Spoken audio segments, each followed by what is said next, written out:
Internautas do blog do Edson Silva,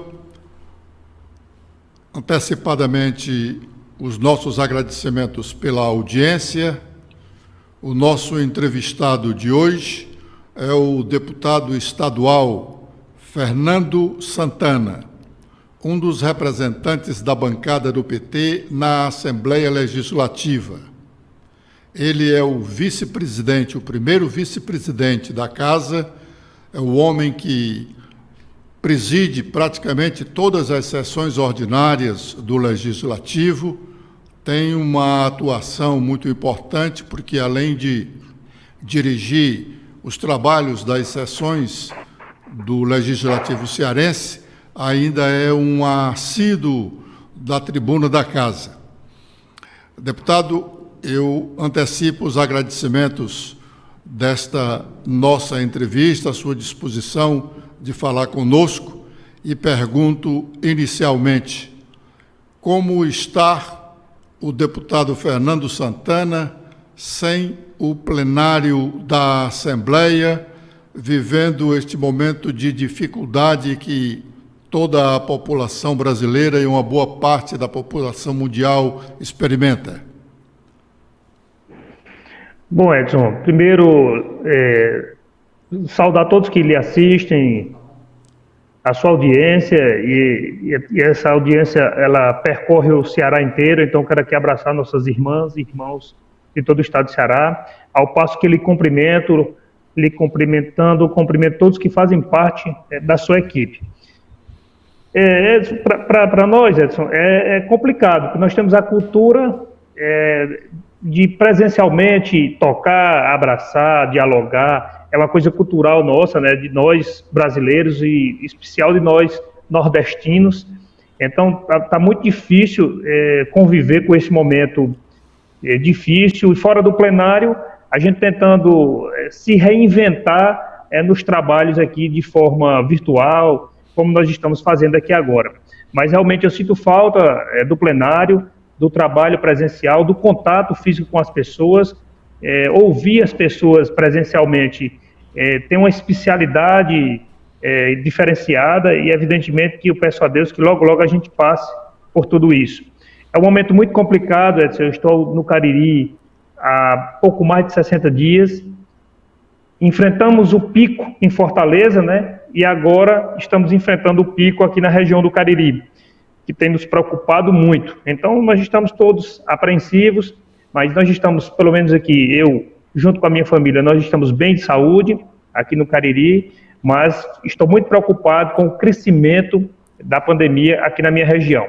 E, mais uma vez, pedindo a Deus que a gente possa passar o mais rápido possível por tudo isso e voltar à nossa rotina, né? Voltar ao nosso convívio social, não só no plenário, mas na sociedade cearense. Deputado Fernando Santana, o senhor é um dos representantes do Cariri na Assembleia Legislativa, e esta região é uma das regiões mais ricas do estado do Ceará, embora o estado seja pobre, mas ela se destaca dentre as outras regiões do estado pelo seu potencial, sobretudo o aquífico, né? Nós temos uma quantidade imensa de água subterrânea aí, e agora tivemos essa festa da chegada de águas do Rio São Francisco, mas eu pergunto ao senhor, qual é a perspectiva da região após, ou ao menos quando esta pandemia arrefecer a sua agressividade? Olha, a perspectiva da região, como você bem falou, o Cariri ele cresce, assim, muitas vezes até sem explicação para o ponto positivo, né, do que nós estamos falando. São vários fatores que fazem o Cariri crescer dessa forma, com essa força, né, desde o Padre Cícero até as mulheres e aos homens aqui da região do Cariri. Muitos negócios, muitos empreendimentos, muitos informais que fazem com que também cresça a região do Cariri, embora a gente busque sempre que essas pessoas possam se formalizar, para que possam ter acesso a crédito. Enfim, o Cariri cresce muito. E a água aqui, nós temos sim essa riqueza de água no nosso subsolo, mas como você falou bem, agora chegando às águas do Rio São Francisco, evidentemente que nós precisamos avançar muito a obra do Cinturão das Águas para que essa água possa definitivamente atender a população do interior do estado do Ceará, mas sobretudo para a capital, né? Eu não sei se as pessoas que estão nos assistindo sabem, mas essa água que vem do Rio São Francisco e que vai percorrer pelo Cinturão das Águas, né, e dar assistência aos leitos dos rios, ela vai prioritariamente atender Fortaleza, que hora ou outra insiste em querer entrar em colapso por falta d'água. Então o Cariri tem dado em demonstrações de crescimento e com essa água ainda mais. Evidentemente que nós somos aqui uma região que tudo que se planta dá, como nós costumamos dizer aqui. Então, você veja agora, nós saímos do setor canavieiro, estamos agora no setor da banana, né? A região que mais produz banana no estado do Ceará é aqui na região do Cariri, e as pessoas têm conseguido gerar muito emprego e renda através dessa produção da banana, e essa água vem também para melhorar essa situação, porque, Edson, nós temos perfurado muitos poços profundos, né? Eu não sou especialista da área, mas percebo que se nós continuarmos nessa crescente de perfuração de poços profundos, ou seja, retirando a água no nosso subsolo, nós vamos entrar no colapso logo, logo, no estado como um todo, mas falando especialmente do Cariri. Então essa água do Rio São Francisco, ela vem para melhorar a nossa condição hídrica, não só do Cariri, mas do estado do Ceará como um todo. Deputado, eu fiz referência à riqueza da região do Cariri, mas neste momento o Brasil e o mundo está empobrecendo em razão desta pandemia, não é? Então, em todos os pontos a gente registra desemprego, a gente registra quebradeira na área empresarial, e é evidente que o Cariri não está fora disso. Pergunto ao senhor, é muito evidente o desemprego no Cariri, o surgimento da pobreza mais grave na região? Sim, é evidente, por mais que tenhamos todos nós fazendo, neste momento, os esforços necessários para minimizar esses efeitos trágicos dessa pandemia que assola muito fortemente a nossa economia, mas é evidente sim, nós já percebemos comércios fechados, pessoas com falência dos seus comércios e um desemprego sim acentuado. Nós precisaremos de muita força. Eu tenho dito, Edson, que é o seguinte: primeiro, nós temos que priorizar, como o governador Camilo Santana tem feito, priorizar salvar vidas. Esse é o ponto-chave, é o ponto principal. Nós vamos, se Deus permitir, passar por essa pandemia, mas nós ainda vamos amargar as sequelas dessa pandemia. Primeiro, a sequela daquelas famílias que perderam seus entes queridos. As sequelas daquelas pessoas que estão infectadas, né, e lutando pelas suas vidas em hospitais, muitas vezes em UTIs e entubados. Mas passando tudo isso, superando tudo isso, nós vamos ter sim aí que amargar uma sequela econômica muito forte de desemprego, né, de falta de estrutura nas empresas, nas microempresas. Nós temos que pensar muito na micro e pequena empresa, porque ela gera 96% do emprego no estado do Ceará. Mas respondendo com muita franqueza a sua pergunta, é bem evidente o crescimento do desemprego e do fechamento de portas de micro e pequenas empresas. E eu não estou nem correlacionando com os informais, né? Que estes estão dentro de suas casas, sem poder trabalhar, sem poder exercer aquela sua forma de trabalho autônoma.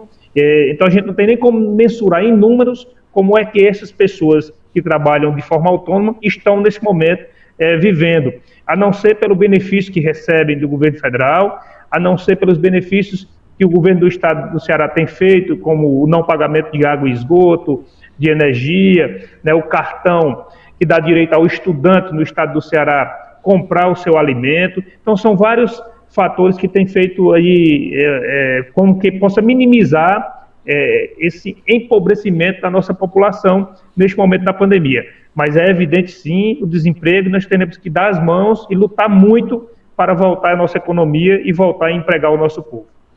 Deputado, o senhor falou aí no cartão para o estudante comprar os seus alimentos.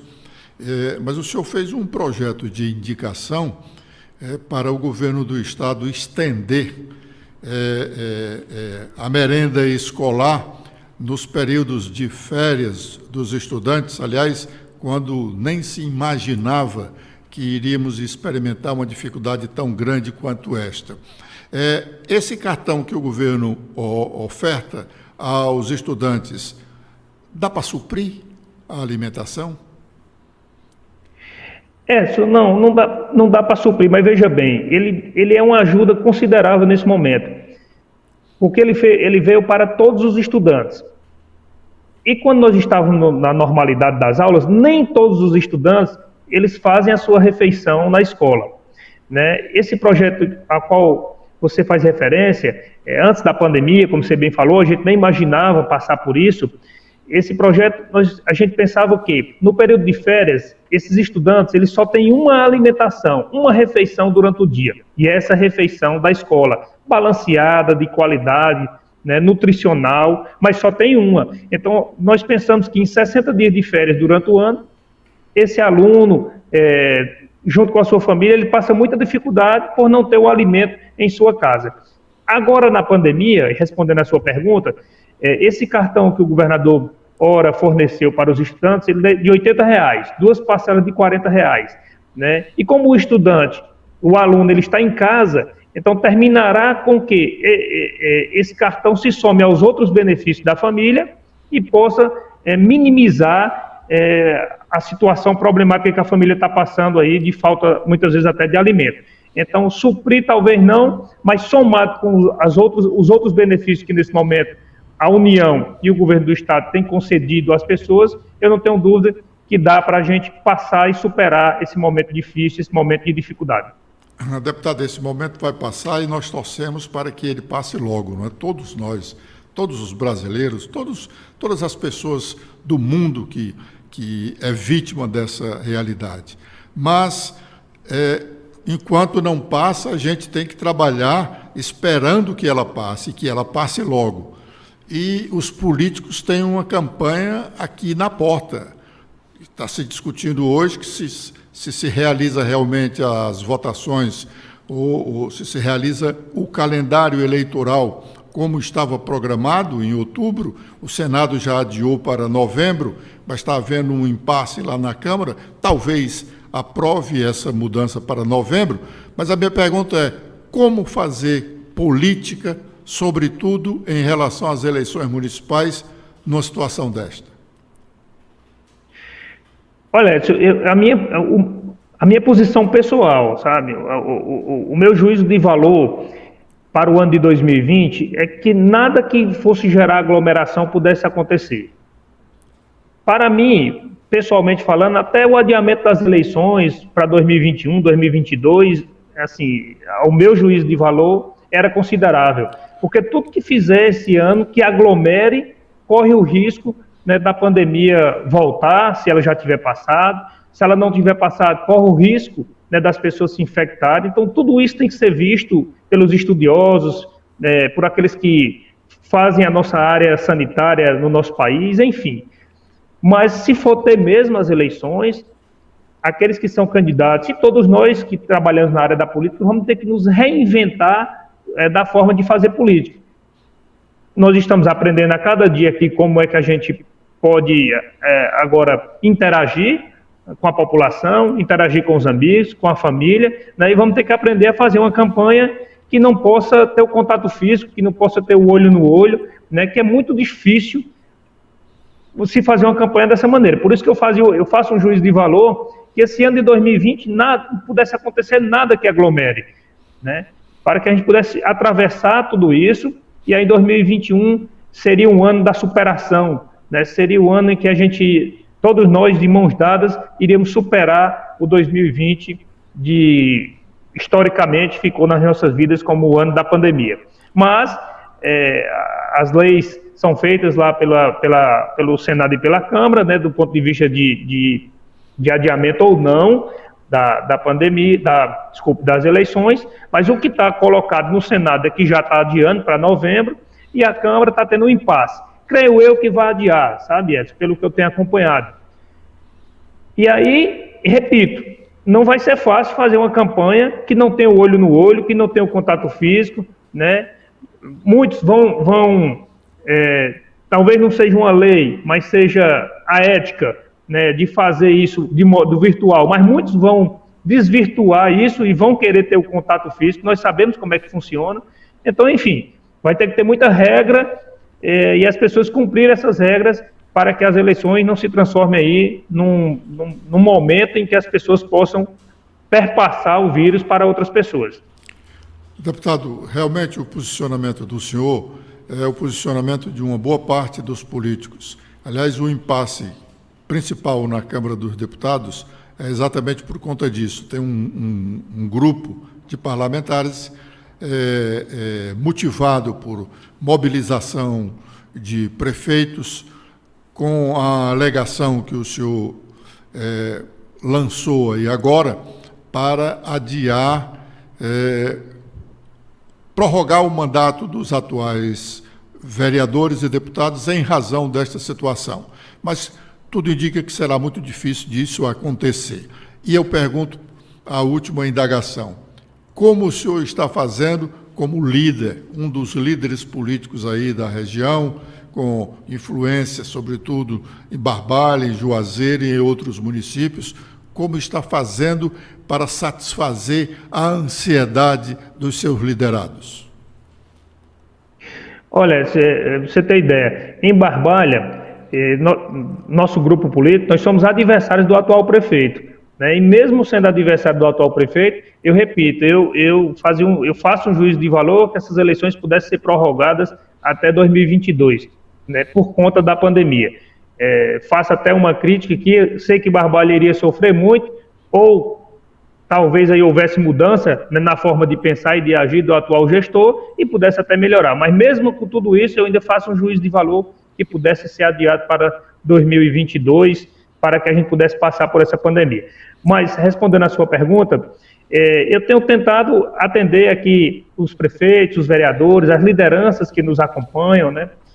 Mesmo aquelas que não nos acompanham, mas que a gente tem um contato bom, tenho tentado via telefone, via conferência, como estamos fazendo aqui agora, atender os pedidos, passar as solicitações, muitas vezes em requerimento, ou em projeto de indicação de lei, ou em projeto de lei na Assembleia, nas sessões que acontecem toda semana, mas no dia a dia, atendendo uma urgência, uma emergência, tentando, de uma maneira ou outra, minimizar aí os problemas que os municípios têm passado com o crescimento desta pandemia. Eu vou lhe citar um exemplo, e o Edson conhece bem, o ex-prefeito João de Zeca, de Aurora, neste momento, Edson, acho que você conhece ele. Conheço, ele está muito grave, né, a situação de saúde dele por conta da pandemia.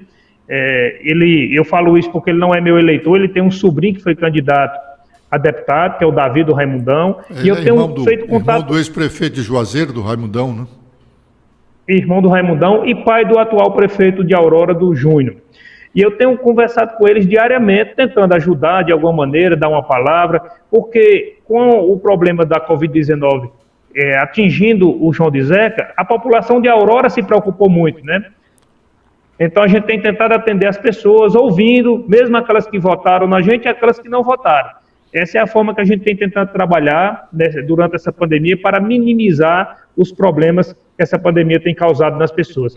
Sobretudo no psicológico, né? Todos nós, pelo menos eu falo aqui das pessoas que eu tenho acompanhado mais de perto e comigo mesmo, abala muito o nosso psicológico. A gente tem que ficar dentro de casa e muitas vezes quer sair para atender alguém, para resolver um problema, para ajudar numa emergência e não pode. Então, assim, tudo é muito complexo. Se você sai, você está arriscado a se contaminar, né, e ter um prejuízo grave na sua saúde. Se você não sai, você está sujeito a ter um problema psicológico em casa, né, porque está trancado já há mais de 60 dias. Mas o fato é que o único remédio, né, a vacina que nós temos até o momento é a permanência do isolamento social, né? Eu já quero aqui solicitar quem está nos assistindo e nos ouvindo, né, que permaneçam no isolamento social até que nossas autoridades sanitárias e nossas autoridades políticas aqui no estado do Ceará, né, nos mostrem um cenário que a gente possa estar livre, né, para transitar e voltar ao nosso convívio social. Então, Edson, eu tenho atendido as nossas lideranças via telefone, fazendo teleconferências, fazendo essas reuniões todas aqui, diariamente a gente tem feito, para dar assistência, sobretudo na pandemia, mas também para discutir as eleições que se avizinham, porque como ainda não mudou, né, e o calendário permanece, todos os dias a gente recebe aqui demandas, recebe pedidos, solicitações de reuniões para tratar sobre as possibilidades das eleições que se avizinham. Deputado, muito obrigado pela gentileza do senhor nos dar essa entrevista. Sucesso para o senhor. Eu que agradeço, Edson, desejo tudo de bom, peço também que se cuide, permaneça aí no seu isolamento social, e eu que agradeço a oportunidade de falar consigo, e falando consigo, eu sei que estou falando aqui com muitas mulheres e homens cearenses, irmãs e irmãos que estão agora nos assistindo. Então, eu quero lhe agradecer, como também agradecer à sua equipe a gentileza. Sempre que precisar, estarei aqui à disposição para dialogarmos. Obrigado, deputado. Obrigado.